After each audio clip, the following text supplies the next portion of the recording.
There's just so much. You're listening to a Mamma Mia podcast. Mamma Mia acknowledges the traditional owners of land and waters that this podcast is recorded on. The following episode contains discussions of child abuse. Listener discretion is advised. It's February 5, 1907, and a short, dark-haired man in his late 30s, named Corporal O'Halloran, is on the doorstep of a house on Edward Street in the city of Perth. He's been called there by the owner, a woman named Alice Mitchell.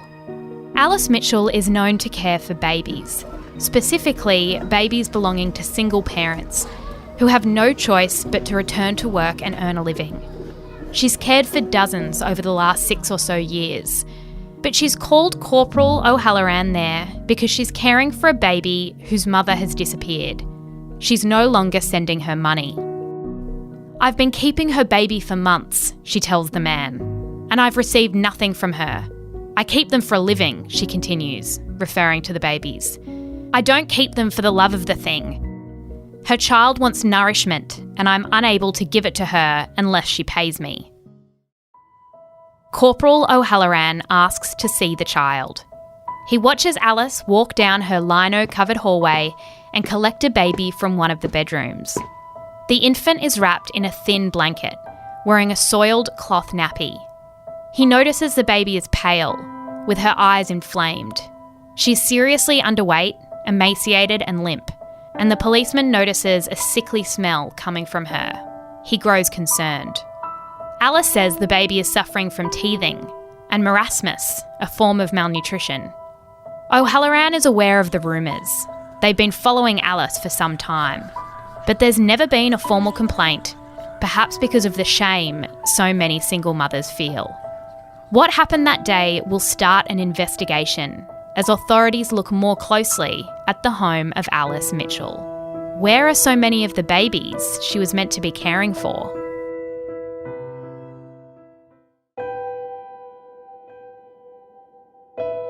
I'm Jessie Stevens, and this is True Crime Conversations, a Mamma Mia podcast exploring the world's most notorious crimes by speaking to the people who know the most about them.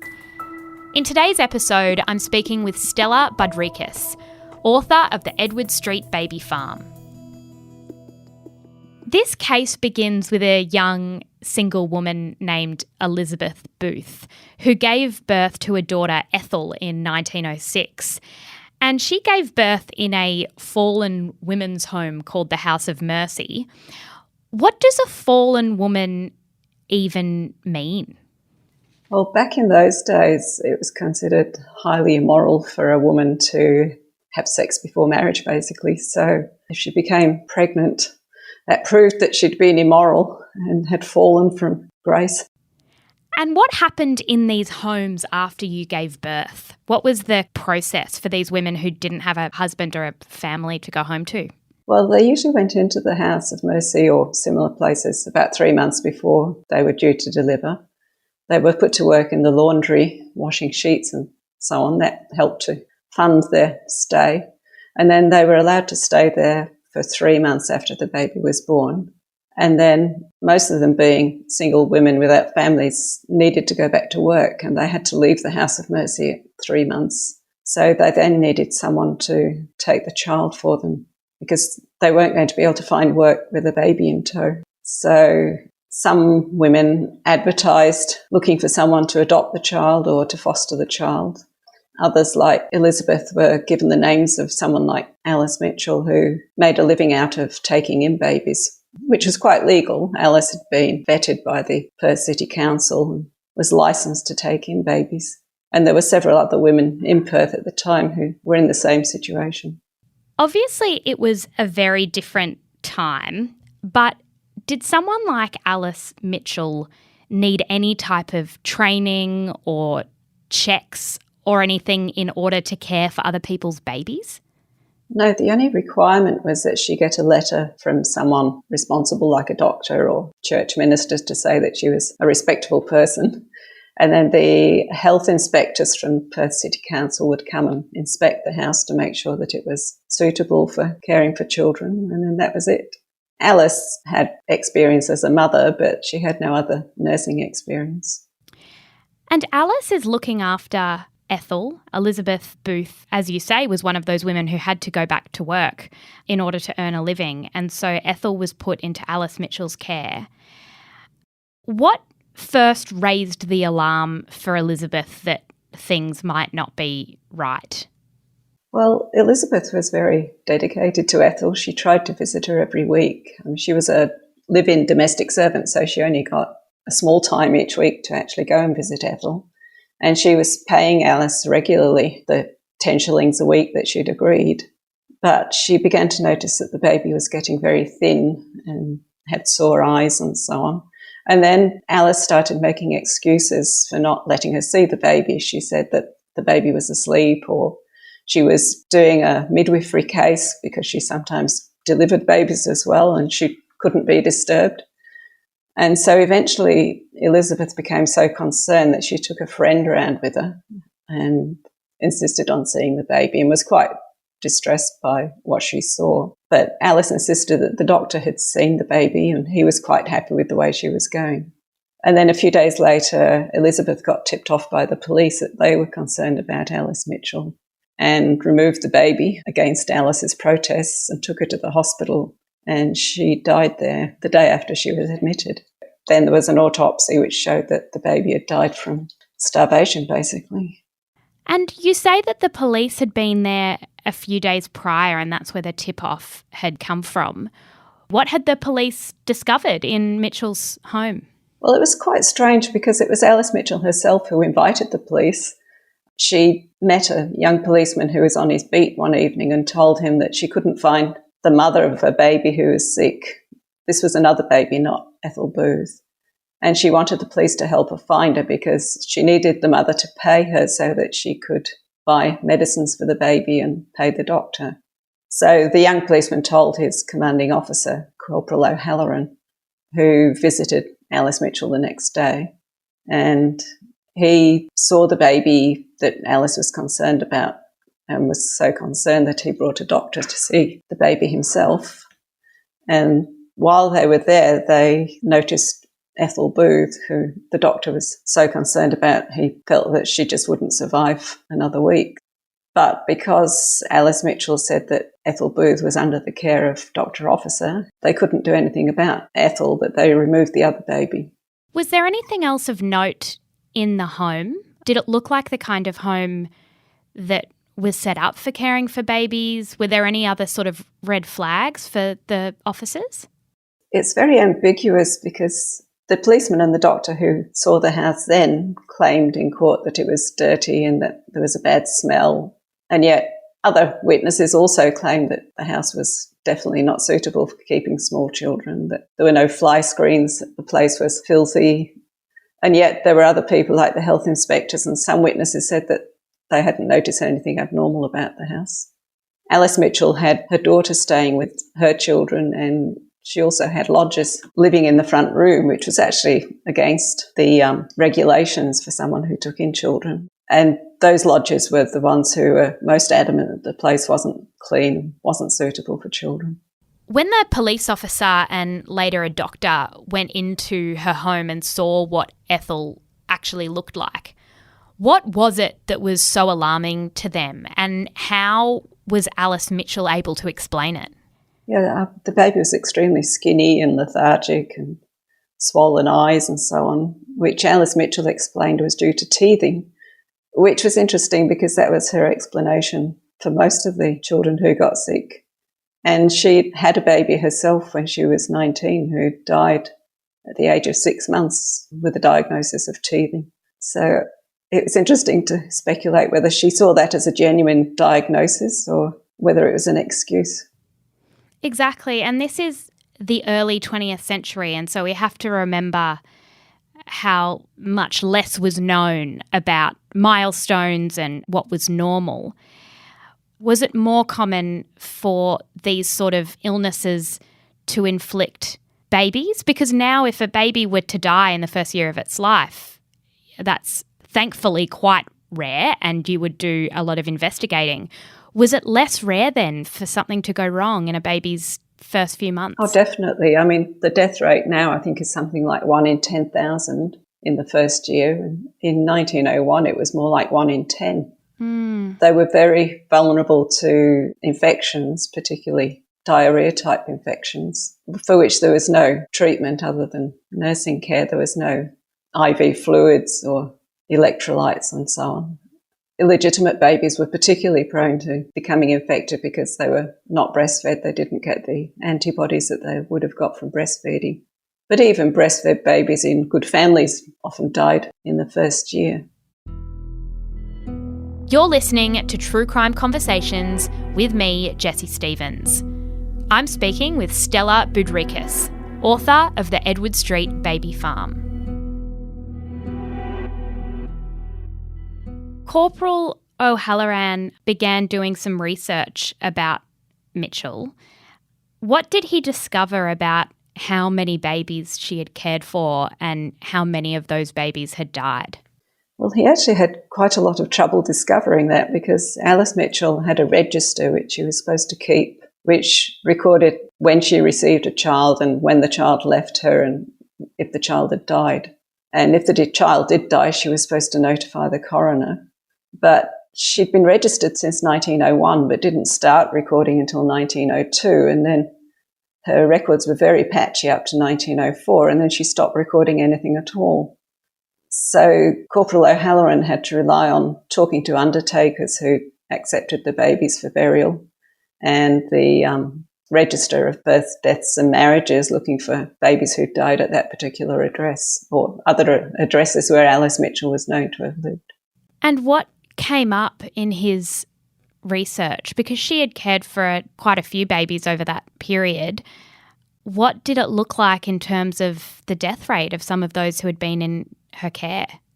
Well, from what he could discover, she'd had 43 children in her care in the previous 6 years, and 37 of those had died.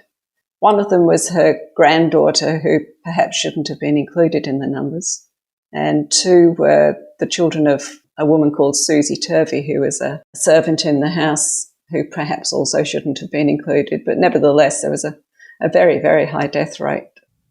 How had this gone undetected, the connection between these deaths? You would imagine that if you were a mother or a father who was paying Alice Mitchell to care for your child and that baby died, you'd be horrified. How did it take so long for that connection to be made?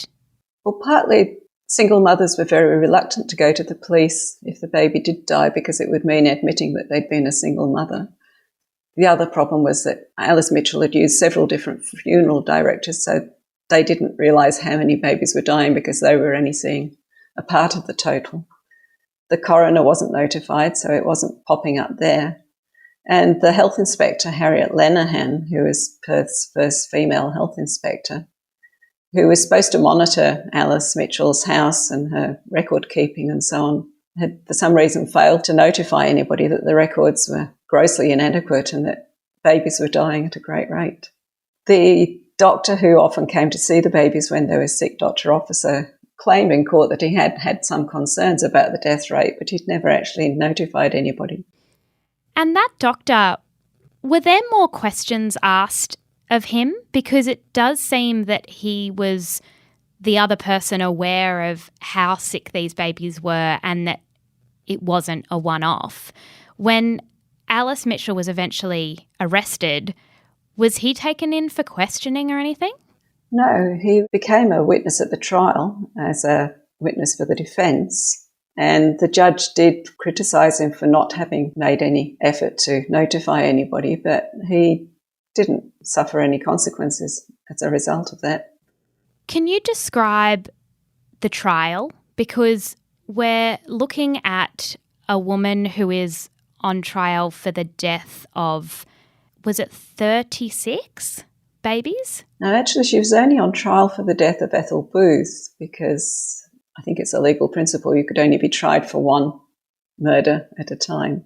The assumption was that if she was found guilty then she'd be hanged, and so she couldn't be hanged for more than one death.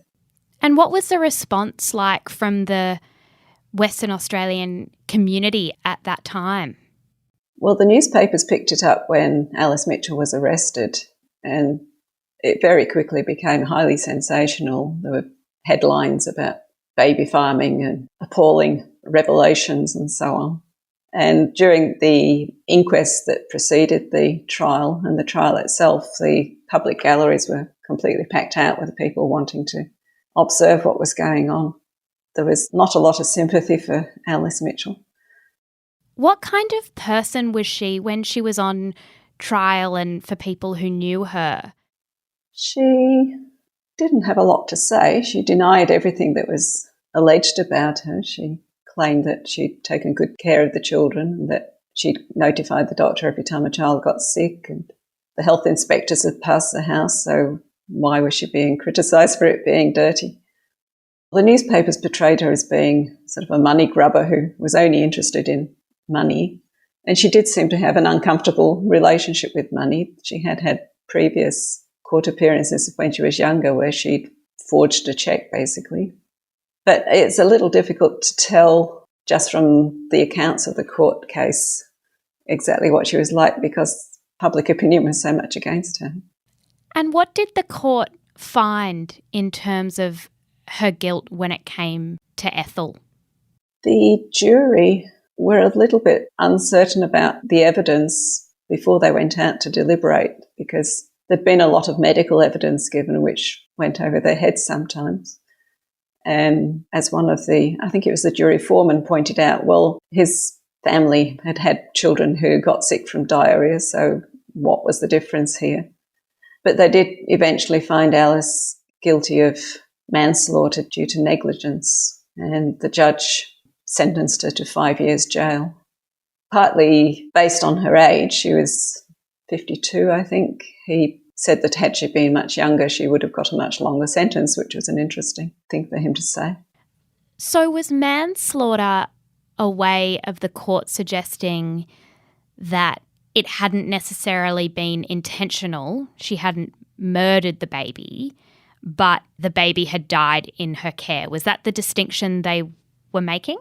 Yes, I think there was no evidence that she'd quite deliberately killed the children. I mean, there had been cases previously in the eastern states and in Britain where baby farmers had deliberately killed children in order to increase their turnover and get more money. But it was clear that Alice hadn't done that. As I say, she'd called the doctor regularly. She'd handed the babies over to an undertaker, so she obviously wasn't trying to hide anything apart from the poor record keeping. Do you think in your research and from looking so closely at this case that Mitchell was just indifferent to these children, or she didn't have the skills? Or do you think that she genuinely didn't care for their livelihood? What have you assumed about her motivations at that time? I think it was a mixture of all three, really. I think she wasn't trained to care for babies who were bottle fed. I mean, she breastfed her own children. She didn't know what food they required or how to manage that. I don't think there was malicious intent. I think she was poorly trained and didn't know anything about infection control and so on. I think she was fairly lazy from what was said. I think she put a lot of trust in Dr. Officer's advice when she got it. And, I think she was fairly pessimistic about what the baby's life expectancy could be. And so when they died, she didn't feel a great deal of concern because that was almost what she expected. What do we know about the rest of her life, about those 5 years and beyond? Well, she was actually only in prison for 3 years because she became unwell and was transferred to hospital, and her sentence was remitted after 3 years. And she seems to have spent the rest of her life just quietly at home with her husband, not making any more news headlines, obviously not taking in any more children because the government had changed the legislation soon after the trial to improve child protection. And she died, I think it's 1919, just from heart conditions. Finally, I wanted to ask where this story fits in terms of the trajectory of Australian history and Western Australia when it comes to child protection. How did this case change how people looked at caring for children and ensuring that things like this didn't happen again? Well, soon after the trial, I think it was the day after the trial finished, there was a big public meeting and people came up with all sorts of suggestions as to what should be done, some of which were contradictory. But the government had already started drafting legislation to change the Child Protection Act, and they changed the rules for those who took in so-called boarded out infants. They had to meet much stricter requirements, and rather than having health inspectors inspecting the houses, they now had trained nurses doing that. They also introduced a children's department who took on the role of making sure that children were well cared for. They also introduced the children's court at that point. So from having been well behind the other states in terms of legislation before the trial, Western Australia was sort of at the cutting edge afterwards. There was still the attitude that single mothers needed to give up their children because they weren't suitable to look after them themselves, which was sad. But I think people got some sense of what it was like for single mothers to give up the children just from listening to the evidence of people like Elizabeth Booth during the court case. So I think there was a bit of a shift in public perception there. And it's interesting that more than 100 years later, this is a story that so many of us have never heard. Yes. In fact, I haven't met anybody yet who'd actually heard this story, although it has been included in a couple of books about Australia's worst serial killers, just as one chapter. And there have been a couple of people who have written PhD theses on it, looking basically at the implications for child health protection. But yes, it's not well known. Stella Budrikis is a retired doctor turned author who lives in Western Australia. You can find more about her work on her website, which you can find in our show notes. You can also buy her book, The Edward Street Baby Farm, via the link in our show notes or at any good bookstore. True Crime Conversations is a Mamamia podcast hosted by me, Jessie Stevens. Sound design is by Leah Porges, and our producer is Gia Moylan. If you'd like to find out more about the show, don't forget to join our online community. Just search True Crime Conversations on Facebook and make a request to join.